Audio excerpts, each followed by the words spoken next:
Guess who we had on Humans of Bombay's podcast this week? From a small town in India, he's now making waves on the international stage. Meet Lakshya Sen.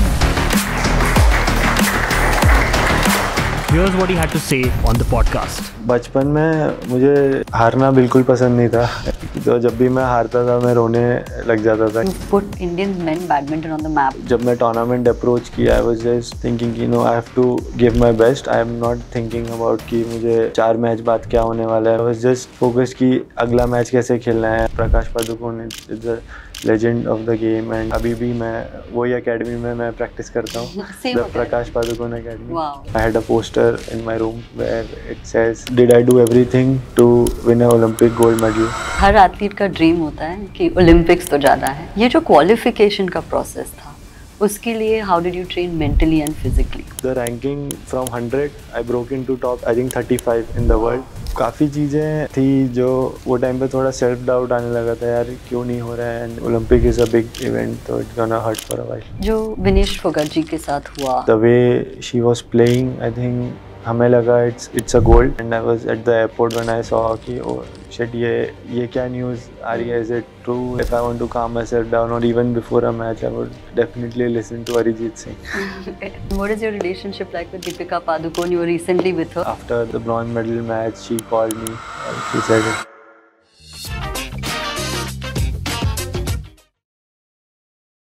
Welcome to Humans of Bombay, Lakshya, and congratulations. आपको इतना सारा प्यार मिल रहा है. You've created history at Paris Olympics. How are you feeling? First of all, thank you for having me here. और काफ़ी अच्छा लग रहा है. आई थिंक लोगों ने इतना प्यार दिया. I think for me personally एक बहुत अच्छा एक्सपीरियंस था ओवरऑल, बट हार्ट ब्रेकिंग भी था इन द एंड कि मैं इतना करीब आया वो मेडल के. And the last I think 1 year 1.5 years मैंने जिस तरीके से उसको अप्रोच किया, उसके लिए एवरी डे मतलब I wouldn't say it, call it sacrifice, but I mean there was this aim कि यार मुझे ओलंपिक्स में अच्छा करना है. like when I have the qualification, I have to do it. So I think if I look back at it, I think it was a really amazing journey for me. And yes, लोगों का काफ़ी प्यार मिल रहा है. I think काफ़ी लोग ने badminton देखा और मेरे मैचेस देखे. और इवन दो मैं लाइक लास्ट में आके मेडल नहीं जीत पाया, बट काफ़ी लोगों का प्यार मिला, जो एक अच्छी बात है. और मैं यही कहना चाहूँगा कि आगे आने वाले टाइम में मैं कोशिश करूँगा कि और अच्छे मेडल्स इंडिया के लिए जीतूँ. क्योंकि जीतना ही सब कुछ नहीं है. I think you put Indians main badminton on the map. आप सबसे आगे गए हो फ्रॉम इंडिया स्पेसिफिकली. और ये एक्चुअली आपके रूट्स में है. आपके फैमिली में बैडमिंटन रहा है. Your father is a coach. आपके भाई भी बैडमिंटन खेलते हैं. तो आपके चाइल्डहुड के बारे में बताइए, बैडमिंटन का जो एसोसिएशन रहा है. तो मेरे दादाजी जो थे उनने आई थिंक उत्तराखंड स्टेट में या अल्मोड़ा जहाँ से मैं आता हूँ, वहाँ पे उनने बैडमिंटन खेलना स्टार्ट किया. I think he used to play football and then he also used to play badminton. तो आई थिंक उनको देखते देखते आई थिंक पापा ने कहीं ना कहीं खेलना स्टार्ट किया. और फिर पापा ने नेशनल लेवल पे खेला badminton and then he became a coach. And उसके बाद मेरा बड़ा भाई जो है वो भी एक इंटरनेशनल बैडमिंटन प्लेयर है. तो उनको देखते देखते ही मैंने खेलना स्टार्ट किया. और मैं बचपन में मैं अपने दादाजी के साथ एक्चुअली सुबह के टाइम मैं उनके साथ जाता था, क्योंकि वो अपने फ्रेंड्स वगैरह के साथ मेंबर जो थे वहाँ पे उनके साथ खेलते थे. तो मैं बस उनके साथ खेलने के लिए जाता था और बस देखता था कि वो खेल रहे हैं, और मैं बस इधर उधर भागता था कोर्ट के साइड में. मैं आई थिंक 4-5 साल का होऊंगा. तो फिर जब उनका हो जाता था तो फिर लास्ट में वो कहते थे आजा तेरे को 5 मिनट में खिला दूंगा बैडमिंटन. तो आई थिंक उस तरीके से मेरा शुरुआत हुआ. And then I think when I was 6, that is when I started going to regular training, जहाँ पे मेरे पापा के ऑलरेडी बहुत सारे एथलीट्स ट्रेन करते थे, नेशनल लेवल पे ऑलरेडी खेल रहे थे. तो थिंक वो एक इंस्पिरेशन था मेरे लिए बचपन से ही कि मैं बैडमिंटन खेलूं। और वो बट स्टार्टिंग में इतना पता नहीं था या इतना सीरियसली कोई उसको कोई खेलता नहीं है, जस्ट फॉर फन, क्योंकि मैं काफ़ी सारे अदर स्पोर्ट भी मैं खेलता था। अच्छा। और मुझे सिर्फ खेलना पसंद था बचपन में। You are known as a prodigy, तो वो शिफ्ट कब हुआ और किसने पहचाना कि you can actually play and go very far? जब हम लोग बचपन में टूर्नामेंट खेलते थे, आई थिंक टूर्नामेंट से ही आपको पता लगता है, क्योंकि आप कितना भी प्रैक्टिस करो या खेलो आपको उतना आइडिया नहीं लग पाता है। तो when we were playing a tournament in Bangalore, वहाँ पे जाके पापा ने विमल सर से, प्रकाश सर से बात किया और उनने आई थिंक मुझे वहाँ पे खेलते हुए देखा। तो सर लोग का पहला यही था कि आप इसको एक बार यहाँ पे कैंप के लिए भेजिए एकेडमी में, एंड आई थिंक ये डिसेंट खेल रहा है, he has his basics right, और ये अच्छा खेल रहा है। और मेरा बड़ा भाई जो था वो टूर्नामेंट में चैम्पियन भी बना था अंडर 13 का, बट मेरा कोई कैटेगरी नहीं होता था, इसलिए मैं सिर्फ फर्स्ट सेकंड राउंड में हार के मैं आया। But I think since then हम लोग 1 महीने के लिए कैंप के लिए बैंगलोर गए, जहाँ पे आई थिंक अभी भी मैं वही एकेडमी में मैं प्रैक्टिस करता हूँ, द प्रकाश पादुकोण एकेडमी। तो वो टाइम से आई थिंक काफ़ी सीरियस हो गया, एंड तो then it became like a full time thing कि मैं बैडमिंटन परस्यू करूँ। Then I shifted from Almora जब मैं 9 साल 10 साल का था, I think with my brother, he was 13 that time. तो हम दोनों आई थिंक फैमिली फिर उत्तराखंड में रहती थी अल्मोड़ा में, तो सिर्फ हम दोनों फिर एकेडमी शिफ्ट हो गए वो टाइम पे full time to pursue badminton, to be there amongst the best academies in India, I would say वो टाइम। और आपके कोचेस ने काफ़ी इन्फ्लुएंस किया है आपको और आपको ट्रेनिंग दी है, so like you said Vimal Kumar, Prakash Padukone, तो उनसे आपने क्या सीखा? क्योंकि आप इतने साल रहे हो उनके साथ, तो क्या सीखा उनसे? आई थिंक बचपन से ही प्रकाश सर से स्पेशली मैं कहूँगा कि जैसे उनका जो एक्सपीरियंस था उनने वो सारा हमें शेयर किया, एंड ऑल्सो आई थिंक जब वो आते हैं, how disciplined he is about sport, how professional he is about sport, and उनने आई थिंक वो डिसिप्लिन सबसे पहला चीज़ था जो हमें सिखाया। कि इवन घर पे भी पापा भी यही कहते थे कि आप एक ऐसी जगह पे जा रहे हो जहाँ पे Prakash Padukone is the legend of the game, and Vimal sir हैं, तो I think the first thing you have to do is be disciplined there. कि हम काफ़ी यंग एज में आ गए थे और काफ़ी शैतानियाँ भी करते थे, तो आई थिंक तभी पापा ने और Vimal sir, Prakash sir, I think main चीज़ स्टार्टिंग में यही था कि आप डिसिप्लिन रहें, आप अपनी ट्रेनिंग में अपना 100% दें, and then Prakash sir, Vimal sir from a very young age उनने मेरे अराउंड ऐसे टीम रखा, लाइक जब मैं 12-13 साल का था तब he made sure that I have a mental trainer and I have the right SNC coach even on when I was 13-14, because that is the time you actually can build something for a long term. So he made sure that I have a full-time physio there at the academy, so they made sure that I have the right guidance around me to क्योंकि कोई भी चीज़ अगर वो missing हो जाती है तो you can't मतलब वो बाद में जाके आप फिर उसकी कमी महसूस होती है। But think from a very young age they have made sure that I have the right guidance, I have the right support of people around me to help me, and yes, and then they said, I think we have provided you with some of the best thing, now it's your time to make use of it, and you have to be very very professional and very very focused कि आपको ये सब चीज़ें दी गई हैं, तो आप you make the best use of it and grow as a player. तो ये जो डिसिप्लिन है, आपकी ट्रेनिंग कैसी रहती थी? डिस्क्राइब अ टिपिकल डे जो एकेडमी में रहती थी। तो आई थिंक बचपन में हम लोग मॉर्निंग्स 6 AM सेशन होता था, 6 to 7:30, वो यूजुअली वीक में 3 days होता था, where we used to go and do some running in Kanteerava stadium Bangalore. तो वहाँ पे हम लोग जाते थे. We used to do maybe sometimes 10 rounds 20 rounds उधर, and then come back again. 9:30 से हमारा 12 o'clock तक एक ऑन कोर्ट सेशन होता था जहाँ पे we used to practice on court skills and badminton, and then we would go for lunch, maybe rest for a while. Again 3:34 maybe gym session or some other training jo badminton related ho, and then we used to again maybe come onto the court for some skill work, and then yes, evenings recovery for again maybe 1 hour something. So it's used to be like a 7 to 8 hours every day. और ये जो expectations रहते हैं काफ़ी रहते हैं right कि I'll win और लॉस तो इनविटेबल है गेम में. तो हमने कहाँ पे देखा और पढ़ा कि used to not take loss well, used to cry after every loss.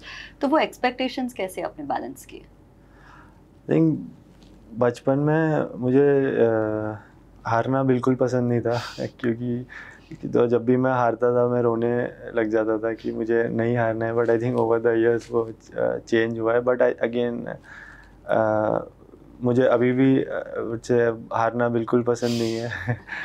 तो एंड वो जब आप हारते हो और आपको अच्छा नहीं लगता, I think that teaches you a lot of things, और आप उससे और ज़्यादा मोटिवेशन लेते हो कि मैं नहीं क्या गलती हुई, लाइक आई कैन क्या मैं सुधार कर सकता हूँ उसमें, और वो सब चीज़ें मैं सोचता था. बट अगेन मैं मतलब हारना मेरे को बिल्कुल पसंद नहीं था. तो जब इतना डिफ़िकल्ट रहता है तो व्हाट डिड यू लर्न जब आप हारते थे? And it's tough right, difficult specially for a sports person. आप खेलते हो जीतने के लिए. सबसे बड़ा लेसन क्या सिखाया आपको लॉस ने? Hi guys, I hope you're enjoying the podcast so far. Do let us know what you think down in the comments. We always read what you have to say. And on that note, I want to fill you in on something really exciting that we're building at Humans of Bombay. So you guys know, we've mastered the art of storytelling for the past 10 years. And you have trusted us to tell your story. So now it's time for us to empower you. So me, along with 5 other experts, have curated a course for just that, where you learn how to tell your story in different settings. So it's called How to Tell Your Story, and the course is live now. You can check it down below in the link or even on the pop-up here. And with that, let's get back to the podcast. सबसे बड़ा lesson क्या सिखाया आपको loss ने? I think in every stage of my career, कभी भी आप जब हारते हैं या even जीतते हैं, आप काफ़ी चीज़ें सीखते हैं. बट स्पेशली आई वुड से जब भी आप लाइक हारते हैं कोई मैचेस, या फिर आप इंजर्ड होते हैं, जब आपको I think for an athlete I would say कि अगर आप इंजर्ड हैं तो आप और ज़्यादा दुखी रहते हैं, क्योंकि आप वो स्पोर्ट से अलग हैं, आप उस टाइम स्पोर्ट में नहीं जा सकते. तो आप काफ़ी चीज़ें ऐसी सोचते हैं यार कि मैं और क्या बेटर कर सकता हूँ. तो I think from every stage of my life जब भी मैं हारा हूँ, मैं काफ़ी कुछ सीखा हूँ उन चीज़ों से, और फिर मैंने ट्राई किया कि मैं उसको ओवरकम करूँ और मैं और बेटर प्लेयर बन के दिखाऊँ नेक्स्ट जब भी मैं टूर्नामेंट खेलूँ.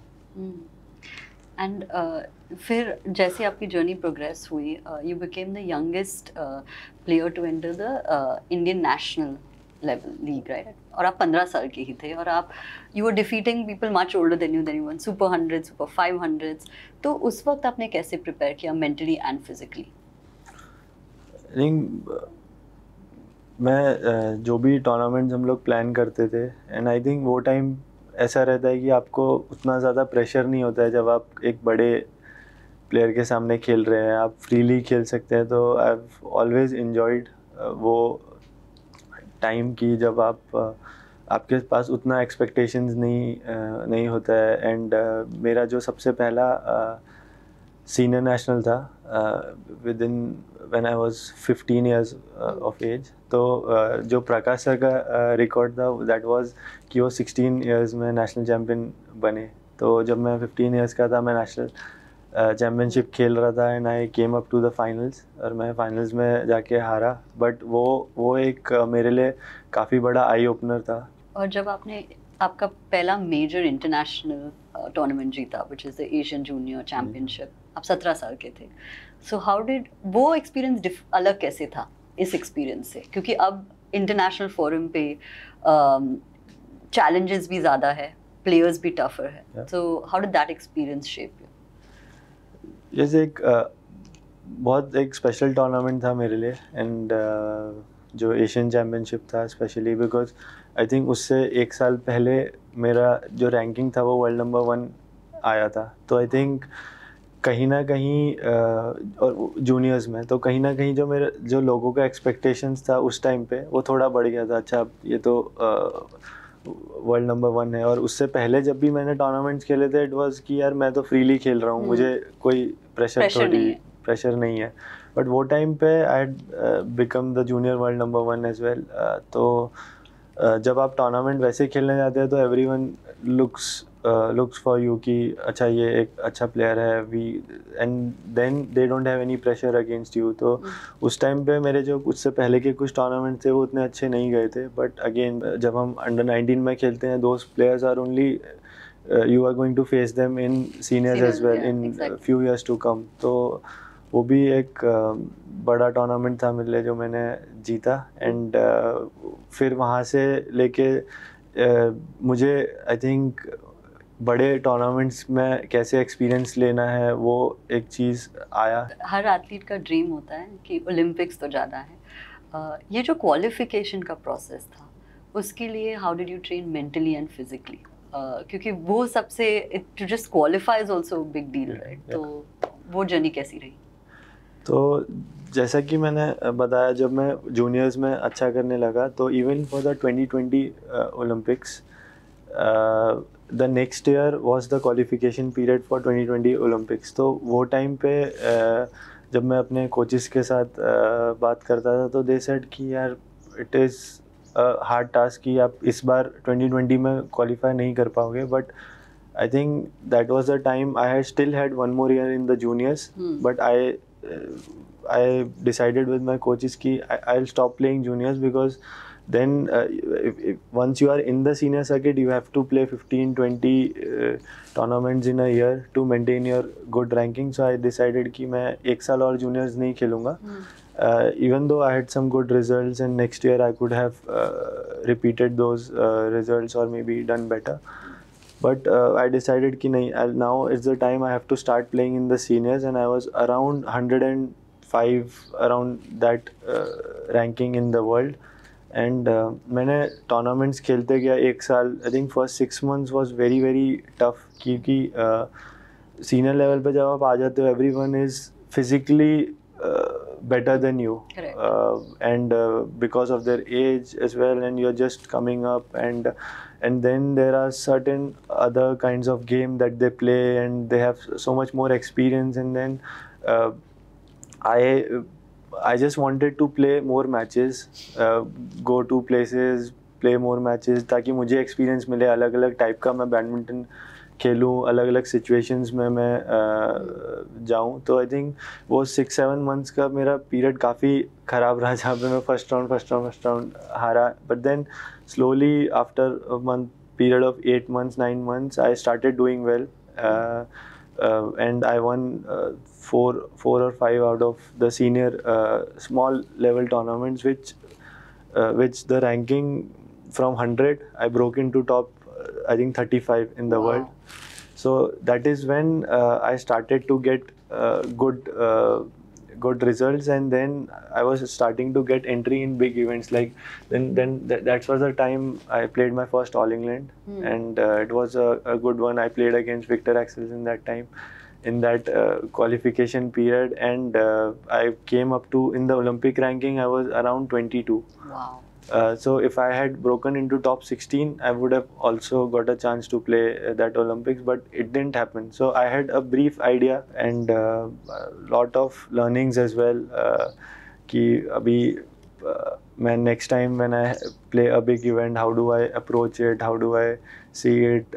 काफ़ी चीज़ें मैं उसमें से सीख सकता हूँ. But again, जो मेरी ये journey रही है with ups and downs, and I have enjoyed every bit of it.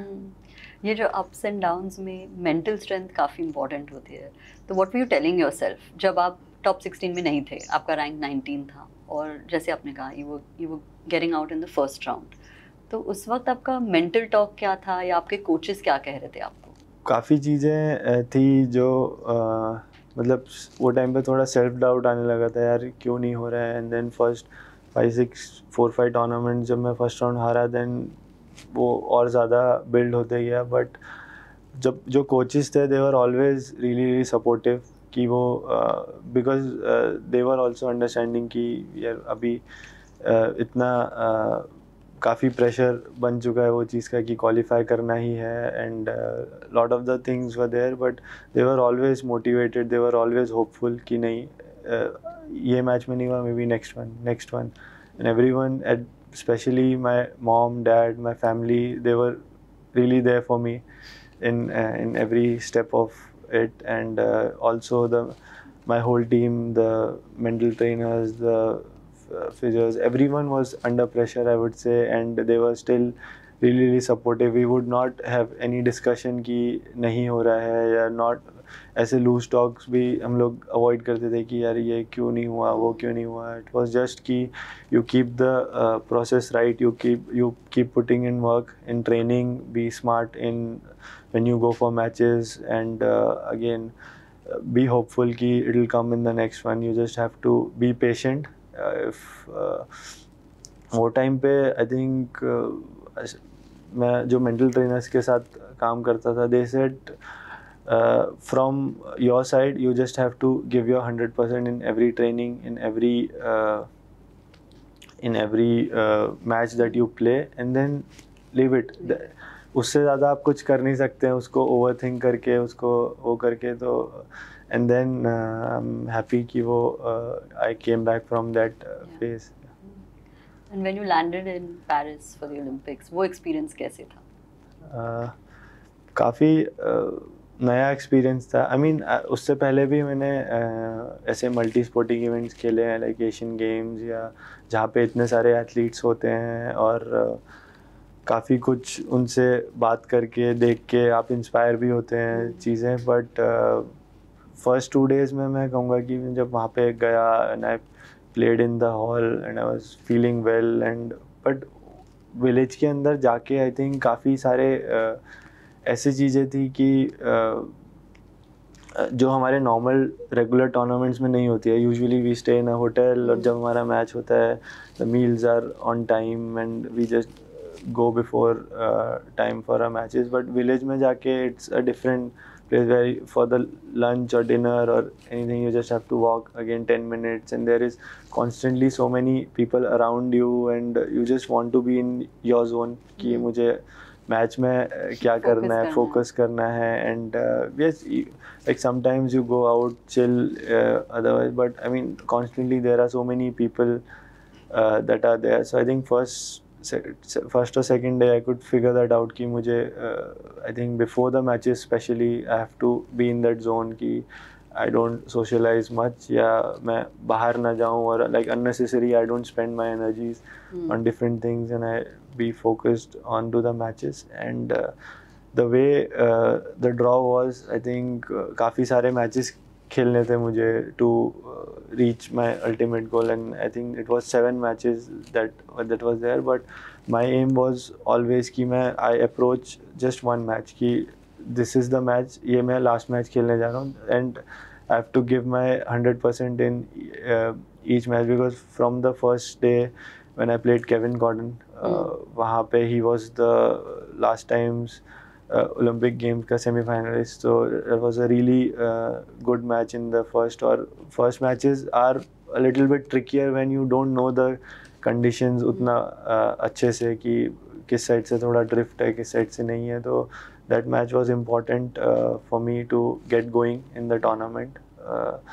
So वो एक अच्छा मैच मैंने निकाला। I think for second set I was still under pressure थोड़ा कि he was up 20-16 and I made that comeback and I played, and from there on I got good match practice. I got used to the stadium, and then the Jonathan Christie match, and then the matches just kept on going. And and I got a good rhythm to the tournament. How did you maintain your focus? और ये जो expectations बहुत रहे हैं, right? कि ये तो जीत के आएगा medal etc. तो वो pressure expectations with the focus आपने कैसे balance किया? So I would say in the beginning इतना ज़्यादा नहीं था. When even जब मैं tournament approach किया, I was just thinking कि I have to give my best. I am not thinking about कि मुझे 4 मैच बाद क्या होने वाला है, मैं उसका नहीं सोच रहा था. I was just focused कि अगला मैच कैसे खेलना है, how do I approach that match well, और मैं उसके around जो चीज़ें हैं वो मैं how do I make sure कि मैं वो चीज़ें सब सही कर रहा हूँ, like having my meals at the right time and not think ahead of one match. मतलब कि वो परसों की हम परसों देखेंगे, तब देखेंगे and we also don't know कि कौन प्लेयर आएगा, क्योंकि they are also playing in knockout stage, so we can't really think too much ahead. You came very close to winning the medal for the country. How did you deal with this loss? क्योंकि ये obviously you came very very close and it was a very close match. वो experience कैसे रहा? Yes, I think quarter final match के बाद I think I had 1 day break and I know I was going to play Victor Axelsen, and the way I had prepared for that match was really good, and the tactics that I had discussed with the coaches, it was working well as well match में. But yeah, somewhere towards the end I think I wasn't able to get a win वो matches में, and overall I played a good game, but again it was not enough to win the semi-finals, and I think same as the bronze medal match where was playing well. I had the right tactics, I had the right approach to the game, but yeah, crucial stages I could have been a bit more clinical, and I would have, yeah, when I sit back and analyze it, there are a lot of things that I could have done well. Yeah, मैं अलग से कर सकता था, and yes, I think after the matches काफ़ी बुरा लगा कि I came this close to giving India that medal, and yes, I think maybe it's gonna hurt for some time now, but yes, with the coaches and everything I discussed, and काफ़ी चीज़ें हैं जो मैं उससे सीखूंगा आगे आने वाले के लिए, but yes, I think Olympic is a big event, so it's gonna hurt for a while. आपके कोचेस का क्या रिएक्शन था? प्रकाश पादुकोण ने स्टेटमेंट दिया था मैचेस के बाद, so what did he say to you at that point? I think from where he came, I think उनने पूरा जर्नी देखा है, and obviously everyone was disappointed थोड़ा बहुत कि यार वो हुआ नहीं, and I know where he came from and his commitment, how we have worked for this goal together. So and the advice that he has given me always helped me, and I respect what he says every time, and that has helped me over the years. And I think even after the match, Prakash sir and Vimal sir, they spoke to me, and certain things that I had to improve on we figured out, and मतलब yes, थोड़ा बुरा लगा वो time पे कि मतलब हार गए मैच और मेडल नहीं जीत पाए, बट ओवरऑल दे सेड कि ओवरऑल अच्छा परफॉर्मेंस था, एंड आई थिंक आगे आने वाले टूर्नामेंट्स में यू कैन look back कि okay, there was a lot of things that you did right to get here, but again there was another few things that you could have done differently or you can improve on, so we'll continue to work on it and get better. Always the next time. जो विनेश फोगाट जी के साथ हुआ, it shattered the whole nation and you were there. तो ये जो incident हुआ, how does it affect you and other people who were representing the country? नहीं, we were sure कि चलो she has gone to the final, and the way she was playing, I think हमें लगा it's a gold. I think सबको पूरे India को लगा that is where our expectations went really up. But yes, I think very unfortunate जो हुआ उनके साथ. And for us, by the time we had come back and I was at the airport when I saw कि oh shit ये क्या news आ रही है, is it true, is it ऐसे. तो I think थोड़ा disbelief था in the beginning, but I think Vinesh Fogart जो है, I think I've seen her in the village and how focused and how passionate she is about wrestling and all those things. So काफ़ी बुरा लगा कि वो medal नहीं आ पाया. And I think this is the time we have to really support her. Yeah. We won, India won half a dozen medals और काफ़ी match ऐसे थे जो बहुत ही क्लोज थे. तो एज अ कंट्री जो स्पोर्ट्स है और जो स्पोर्ट्स पे एम्फेसिस है, उस पे आपका क्या ओपिनियन है? आई थिंक काफ़ी बुरा लगा कि इतने सारे 4th प्लेसेस रहे इस बार. आई थिंक 5-6 काफ़ी सारे जो मेडल के मैचेस थे, क्वार्टर फाइनल्स और ऐसे हम लोग काफ़ी हारे. तो इफ़ हमारा, I think there was this luck factor as well. I feel कि थोड़ा इस बार नहीं था इंडियन टीम के साथ. But overall I would say कि मतलब बुरा लगता है कि इतने बड़े कंट्रीज से हमारे सिर्फ लिमिटेड मेडल्स आए. एंड आई थिंक फॉर आगे आने वाले टाइम पे हम यही कोशिश करेंगे कि we keep doing well and we win more medals for the country. How are you preparing for Olympics 2028? Yes, I think it's a long time, I would say. But at the same time it will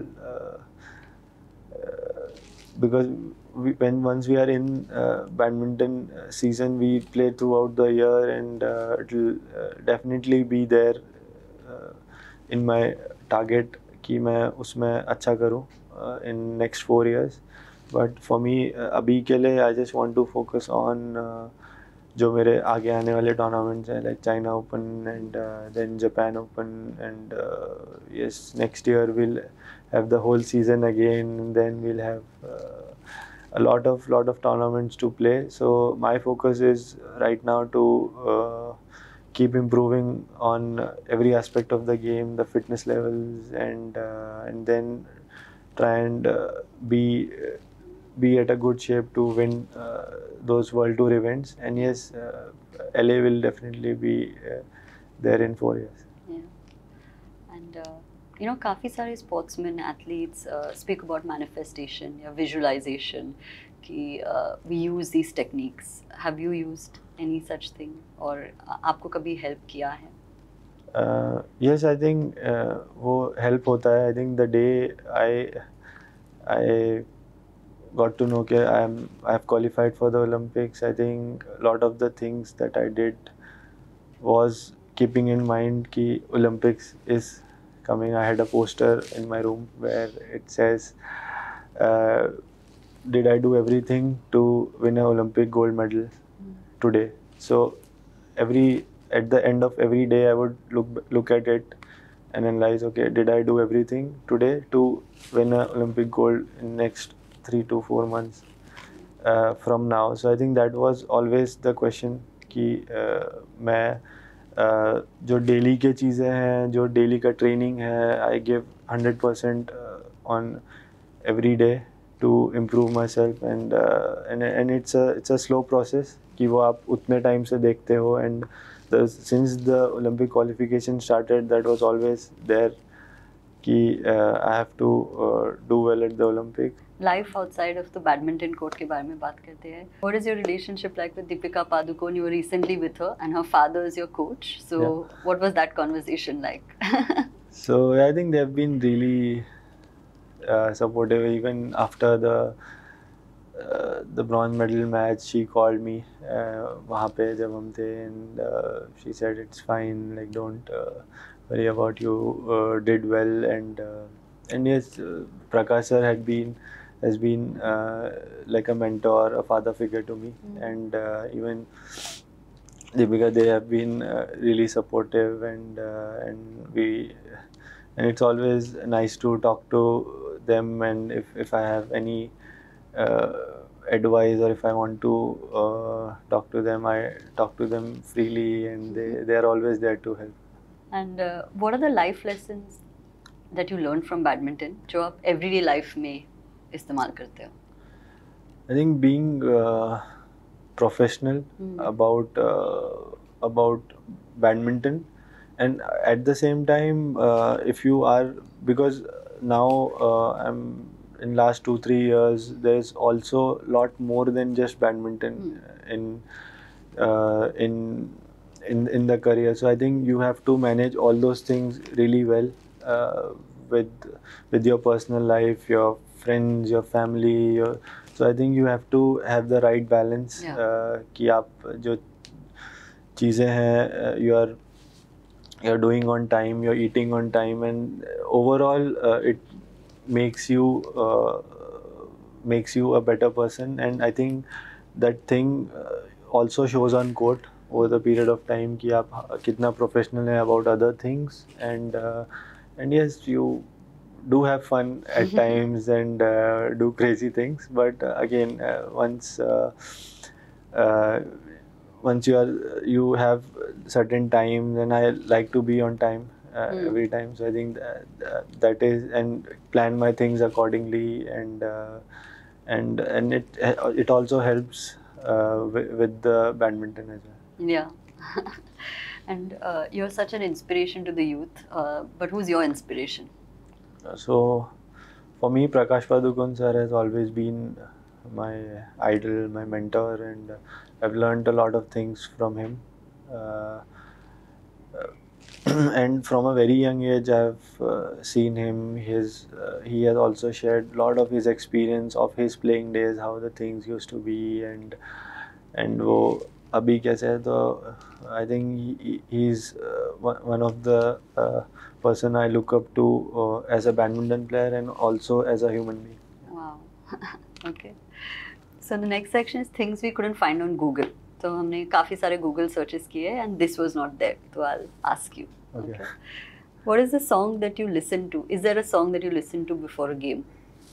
It depends. I mean, if I have to pump myself up before a match, I think I would listen to good Punjabi music. Yeah. And yes, in the evenings, if I want to calm myself down, or even before a match, I would definitely listen to Arijit Singh.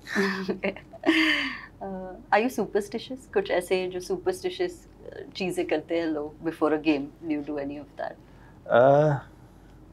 Not really. मतलब उतना मैं वो चीज़ में मानता नहीं हूँ. But yes, once I have a set routine for a tournament, so I try to follow that. And but even if it doesn't happen, it doesn't bother me that much. But yeah, I'm not that superstitious. If not badminton, which sport would you excel at? I wouldn't say excel at, but I would love to play football. Okay. Yeah, even when we have off-season trainings and all, I love to go out and with my teammates, with my friends, I love to play football. What's your favorite sport movie? Okay, it's I've seen Usain Bolt. I think I really liked it. And there are a lot of these inspirational movies that are there, but I think Bolt was something I really liked watching. The best message you received after Paris Olympics? Best message, I think it was not a message, but I would say when I lost the bronze medal match and I came back to my room, I didn't want to step out for dinner, or as I said, I'll be in the room. I don't want to go out, and then my brother, my family, my mom and dad, they were there in Paris. So they said, okay, come, let's go out for a meal with everyone, Prakasa, Vimal sir, and then I just met them and they just hugged me and said कि बहुत अच्छा खेला, and it doesn't matter if you win a medal or not. For us, you have done well. You have given your everything. So I think that was a really good message from my mom and dad. Yeah, so sweet. Thank you so much. The last question. आप एक बहुत ही बड़े inspiration हो, especially to the youth, you know, who not only want to follow sport but कि वो achieve कर सकते हैं और एज एक लिमिटेशन नहीं है. तो what advice would you give to the youth who are watching? I would say जो भी आप चीज़ कर रहे हैं उसमें अपना 100% दीजिए. And specially for athletes I would say कि trust your coaches, trust your team, जो भी वो बता रहे हैं. बिकॉज फॉर मी पर्सनली काफ़ी बार होता है ऐसे एंड कि जो कोचेस हैं वो बोल रहे हैं और आप सुन नहीं रहे हैं, लाइक यंग एथलीट स्पेशली. तो आई थिंक आप कोचेस का एडवाइस लीजिए, और if you are disciplined about sport, and if you are passionate, if you are professional about the sport, you will definitely excel. Thank you so much. You are a champion and we're all rooting for you. Thank you. Yeah, thank you so much for having me. If you like this episode, don't forget to subscribe to our channel and hit that bell icon. Thank you all for being the best community, and I'll see you soon.